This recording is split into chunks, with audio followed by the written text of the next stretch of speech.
రేపు జైపూర్ లో జరగబోయే రాజస్థాన్ లక్నో మ్యాచ్ లో ఎవరు గెలుస్తారు అనుకుంటున్నారు?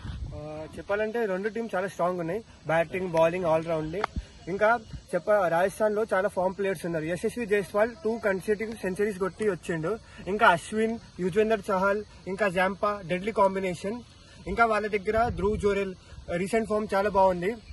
ఇంకా లక్నో దగ్గర కూడా చాలా మంచి ప్లేయర్స్ ఉన్నారు. నిఖిలేష్ పూరన్, మనకు తెలుసు నిఖిలేష్ పూరన్ ఎట్లా హార్డ్ హిట్టింగ్ చేస్తారు.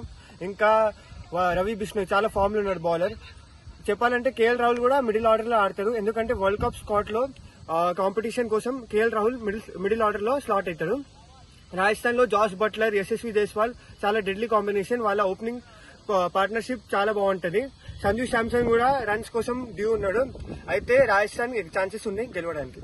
రేపు జరగబోయే రాజస్థాన్ వర్సెస్ లక్నో మ్యాచ్ చాలా ఇంట్రెస్టింగ్ గా ఉండబోతుంది. రెండు టీమ్స్ ఓపెనింగ్ వరకు వచ్చి చూస్తే కనుక ఇప్పుడు రాజస్థాన్ కి Jos Buttler and Yashasvi Jaiswal వాళ్ళు ఇద్దరు గురించి మనకు తెలిసిందే. T20s లో ఎంత డెడ్లీ కాంబో వాళ్ళిద్దరిని కనుక మనం ఫస్ట్ 10 overs వరకు అవుట్ చేయలేకపోయినాం అనుకో ఆపోనెంట్ కి చాలా ఎక్కువ టార్గెట్ ఇచ్చే ఛాన్సెస్ ఉంటాయి. ఇప్పుడు లక్నోకి వచ్చే వారికి కైల్ మేయర్స్ డికాక్ ఓపెనింగ్ చేసే ఛాన్సెస్ ఉంటాయి. కేఎల్ రాహుల్ నెంబర్ 3 పొజిషన్స్ కి వచ్చే ఛాన్స్ ఉంటుంది. ఇప్పుడు లక్నో దగ్గర కూడా బౌలింగ్ చాలా బాగుంది. ఇప్పుడు రాజస్థాన్ కి వచ్చే వారికి చూసుకుంటే వరల్డ్ క్లాస్ స్పిన్నర్స్ ఉన్నారు వాళ్ళ దగ్గర. రవిచంద్రన్ అశ్విన్, యుజ్వేంద్ర చహల్ అండ్ పేసర్స్ కూడా చాలా స్ట్రాంగ్ ఉన్నారు వాళ్ళ దగ్గర. It would be interesting match చూసి